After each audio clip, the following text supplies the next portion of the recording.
تخيل تصحى تلاقي شغلك اختفى، صورتك موجودة بفيديوهات انت عمرك ما اتصورتها قبل كده، والقرارات المصيرية في حياتك بياخدها كمبيوتر وانت ما تعرفش اصلا حتى ازاي بيشتغل. اهلا بيك في عصر الذكاء الصناعي اللي بيعيد تشكيل العالم من غير ما ناخد بالنا او حتى ياخد اذننا. الذكاء الصناعي ما بقاش مجرد وسيلة بنستخدمها، ده بقى كأنه مدير شغال معانا، بيقرر، بيراقب، وبيكتب التقارير عننا من غير ما نعرف. ده حتى كمان بقى يكتب المحتوى وبيرتب المهام بتاعتنا احيانا. وفي ناس دلوقتي بقت تسال الاي اي بدل ما كانت بتسال جوجل الاول. المهم في الفيديو النهارده هنتكلم عن 10 مخاطر للذكاء الاصطناعي، مخاطر محدش بيكلمك عنها بصراحه، حاجات ممكن تغير مستقبلك بالكامل وتفاجئك في شغلك وخصوصيتك وحتى كمان امن الدول. عموما بلاش نطول كتير، خلونا نبدا. انا اسلام سيد ودي قناه صندوق الدنيا.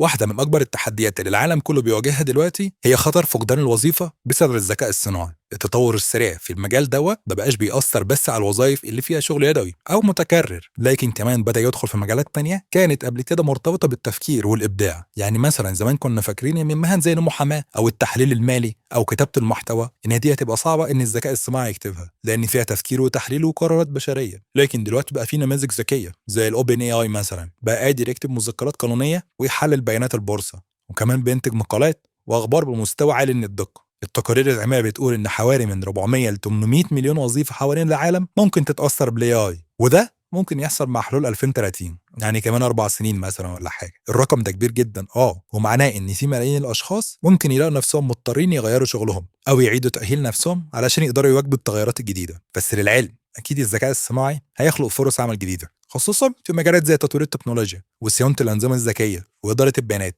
بس الوظائف الجديده دي هتحتاج مهام مختلفه تماما عن اللي الناس كانت متعوده عليه قبل كده، وهتطلب تعليم مستمر. التحدي الاكبر هنا هو ان مش كل الناس هيكون عندهم نفس القدره او الامكانيات ان هم يتعلموا، وده للاسف هيزود المساحه ما بين الناس اللي قادره تتعلم والناس اللي ما عندهاش فرصه للتعلم. وعشان كده لازم الواحد يحاول ان هو يتعلم الجديد علشان يقدر يلاقي لنفسه مكان في سوق العمل الجديد اللي هيخلقه الذكاء الصناعي. التضليل الإعلامي أو نشر معلومات غلط مش حاجة جديدة، ده دايما كان في ناس بتحاول توصل أفكار مش حقيقية. لكن المخيف فعليا إن ال AI بقى أداة قوية جدا بتساعد في نشر التضليل بشكل أسرع وأخطر من أي وقت فات قبل كده. دلوقتي في حاجات ممكن تستخدمها من الذكاء الصناعي تقدر تعدل بيها صور أو فيديوهات مزيفة، وكمان تقدر تخلي ناس حقيقيين بشكلهم وبصوتهم يقولوا حاجات هم عمرهم لا قالوها ولا حصلت أصلا. والأسوأ إن بيكون صعب جدا على أي شخص حتى المحترفين إن هو يقول لك إذا كان الفيديو ده مفبرك ولا حقيقي، وده معناه إن ممكن حد يتعرض لحملة تشويه من غير ما يقدر حتى يدافع عن نفسه. المشكلة الكبيرة فعلا إن النوع دوت من التضليل مش بيأثر بس على الفرد، لكن كمان ممكن يأثر على المجتمع بالكامل. يعني مثلا ممكن فيديو واحد متفبرك يغير نتيجة الانتخابات أو يشوه صورة شخصية عامة مثلا، أو حتى ممكن يغير في البورصة. وللأسف مع الأخبار دي في لحظة بتلاقي الخبر انتشر ويوصل لملايين الناس اللي ممكن يصدقوا حتى من غير ما يتحققوا من الخبر ده. بس عارف الأسوأ إيه؟ إن مش الناس هتصدق، لا، إن في ناس ممكن تكذب وبعد كده فعليا ما يبقوش عارفين يصدقوا أي حاجة، حتى في الحاجات اللي هتكون صح أو أخبار صادقة هيكذبوها برضه، وده هيسبب في حالة من عدم الثقة، وإننا كمجتمعات مش هنكون عارفين نميز بين الحقيقة والكذب، ومين نصدق ومين نكذب. واحدة من أخطر الحاجات اللي لازم ناخد بالنا منها هي فكرة التحيز في قرارات الذكاء الصناعي. الذكاء الصناعي بيتعلم من البيانات اللي بنقدمها له. المشكلة بقى إن البيانات دي ساعات بتكون فيها تحيز، سواء كانت مبنية بقى على نوع أو عرق أو طبقة اجتماعية، وده معناه إن الذكاء الصناعي مش بس ممكن يقرر التحيز ده، لا، ده كمان ممكن يضخمها ويوسع تأثيرها كمان. يعني إيه؟ يعني لو استخدمنا مثلا ال AI في التوظيف ودربناه على بيانات معينة، المدير مثلا هو اللي مدخلها على البرنامج، زي مثلا ان الوظائف دي كانت بتروح قبل كده للفئه المعينه دي، فالنظام هنا هيبدا يفضل الفئه دي بشكل تلقائي ويظلم الباقي حتى لو كانوا اكفأ. هو بالنسبه له هيكون اهم حاجه ان هم يكونوا من الفئه ان المدير قال عليها. كل مره تمسك فيها موبايلك او تفتح اللابتوب او حتى لما تكلم المساعد الذكي بتاعك في البيت، انت بتسيب وراك ساعتها اثر رقمي، والذكاء الصناعي بيلم الاثر ده. هو الموضوع مش واقف بس على انك بتدور على جزمه فتساله او بتشتري موبايل جديد، لا، الانظمه دي بتراقب حاجات تانية كتير جدا. يعني مثلا من كل دوت هيطلع ميولك واهتماماتك، انت بتحب تقرا في ايه مثلا، بتتابع اخبار ايه، واحيانا توجهاتك السياسيه ايه هي، وحتى صحتك ممكن تكون حتى متراقب من غير ما تحس. وبعد كل دوت بقى الخوارزميات بقى تبتدي تشتغل تحلل كل تفصيلة صغيرة في حياتك وتبني ملف شخصي مفصل عنك، والملف دوت بيتحول لأداة مش بس علشان يوصل لك إعلانات، لكن علشان يحدد ليك نوع المحتوى اللي يوصل لك عشان يخليك أطول وقت قاعد قدام الشاشة. يعني مثلا لما تفتح السوشيال ميديا وتلاقي قدامك أخبار معينة أو إعلانات لمنتجات أنت بس كنت بتفكر فيها، فده مش سحر، ده نتيجة تحليل دقيق جدا لبياناتك. يعني في شركات كبيرة جدا بيستخدموا الذكاء الصناعي مش عشان بس يبيعوا، لكن كمان علشان يوجهوا طريقة تفكيرك واختياراتك، وحتى كمان يعرفوا رأيك في الموضوعات العامة. المشكلة بقى مع الذكاء الصناعي فعليا إن هو كل ما بيتطور أكتر قدرتك أنت على التحكم في خصوصياتك بيقل. ليه؟ لأنك ساعات ما تبقاش عارف إيه أصلا اللي بيتسجل عنك، ولا مين بيستخدمه، ولا حتى بيروح فين. والموضوع هنا بقى مش بيقف عند الشركات بس، ده كمان في حكومات بتستخدم الاي اي في المراقبه،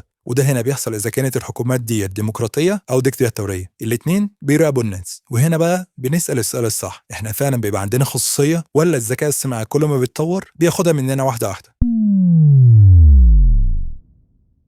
الذكاء الصناعي فتح ابواب كبيره جدا للتعليم والطب، لكن للاسف مش كل استخداماته بتكون سلميه. اكيد في جانب مظلم بيكبر كل يوم، والجانب دوت هو الحرب. النهارده بيتم تطوير اسلحه ذكيه جدا تقدر تحدد وتضرب اهدافها من غير ما بني ادم يتدخل. تخيل طياره من غير طيار، درون يعني، بتطلع تحدد هدفها وتنفذ الضربه، وكل ده من غير ما حد يضرب على زرار. ده ممكن يكون مفيد جدا في تقليل الخسائر، بس في المقابل لو النظام ده اتلخبط او حصل فيه اي عطل، أو الأسوأ لو وقع في إيد أو جهة إرهابية أو دولة عدوانية، إحنا بنتكلم هنا عن كارثة. المشكلة التانية والأكبر، لو الطيارة دي ضربت هدف مش متحدد ليها، فساعتها هنا بيكون مين المسؤول؟ اللي صنعها ولا اللي برمجها ولا الآلة نفسها؟ الأسئلة دي لحد النهاردة مفيش ليها إجابة قانونية واضحة، وده بيفتح أبواب الفوضى. وتخيل بقى لو الهاكرز اخترقوا الأنظمة دي ووجهوا الطيارات لأهداف تانية، يعني بدل ما تضرب العدو تروح تضربك أنت.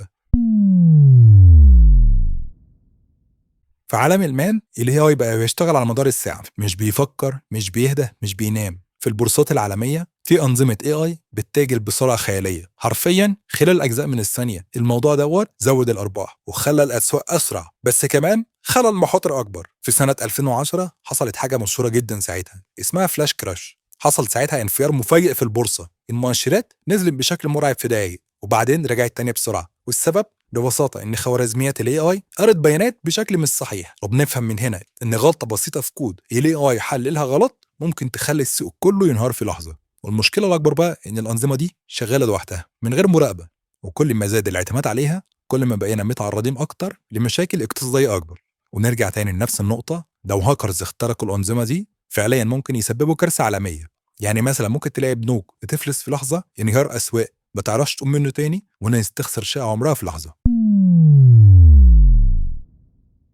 من أغرب الحاجات اللي بيعملها الذكاء الصناعي إن ساعات بيخترع معلومات ويقولها بثقة كأنها حقيقية فعلا، والموضوع ده بيحصل لأن النظام مش عارف المعلومة قوي، هو بس بيبلغك إن هو كان عارفه من قبل كده أو اللي اتعلمه من الناس. يعني ممكن مثلا تلاقيه بيقول لك إن نابليون دوت كان عايش في كندا وبكل ثقة، وممكن أنت لو كنت بتصلي موصل من الذكاء الصناعي كتير هتلاقي فعليا بيقول لك معلومات مالهاش علاقة بالحقيقة كتير يعني. وابسط حاجه ممكن اقول لك عليها يعني ان انا كنت سالت قبل كده على معلومه معينه فبعت لي الاجابه، فانا مش مصدقها الصراحه، فرحت واخد كلامه وبعته له هو تاني مره تانيه وقلت له اتاكد لي اذا كانت المعلومه دي صح ولا غلط، والغريب ان هو قال المعلومه دي كلها غلط ما لهاش اي اساس من الصحه. الاي اي ذكي جدا احيانا اكتر من اللي مبرمجه نفسه. يعني مثلا ممكن يكون هو متبرمج ان هو يلعب شطرنج كويس وبعدين تلاقي لوحده بقى يلعب العاب تانية مثلا زي لعبه البوكر مثلا. ده ممكن على فكره يبقى حاجه كده واو، انبهار. بس في مجالات حساسه تانية زي الامن او الاقتصاد التصرفات الغريبه ديت ممكن تسبب مصايب فعليا. المشكله اننا مش دايما فاهمين حدود الاله دي ولا قدراتها، وممكن في يوم من الايام نلاقيها بتتصرف بطريقه احنا نفسنا ما نعرف لهاش تفسير. دلوقتي الذكاء الصناعي بقى جزء كبير جدا من أنظمة المراقبة اللي حوالينا، بيشوف الحركات على الإنترنت وكمان بيحلل وشوش الناس من الكاميرات، وبيأثر على قراراتك من غير ما تحس. يعني اللي بيظهرك على السوشيال ميديا سواء إعلانات أو أخبار أو حتى الميمز مش عشوائي، دي خوارزميات بتدفعك في الاتجاه معين عشان تشتري ده وتصدق ده أو ترفض ده. وفي بعض الدول اللي هي عندهم بقى وسيلة الرقابة من الحكومة على الشعب، يعني بيوجه الناس ويمنعهم كمان من التفكير الحر. خلاصة إن الذكاء الصناعي مش مجرد حاجة كده في إيدينا وخلاص، ده كيان بيتطور كل يوم ومش دايما بنقدر نتوقع تصرفاته، وأحيانا بيتصرف من نفسه وأحيانا بيراقبنا. الموضوع هنا محتاج يكون عندنا وعي أكبر من كده، وإن إحنا ما ينفعش ندير المفتاح ونسيبه هو يسوق لوحده. لازم هنا نكون تعاملنا معاه بتصرف واعي شوية. في آخر الحلقة بقى ما تنساش بقى اللايك والشير والاشتراك والكلام الجميل ده كله، واستنونا في حلقة جديدة من قناة صندوق الدنيا.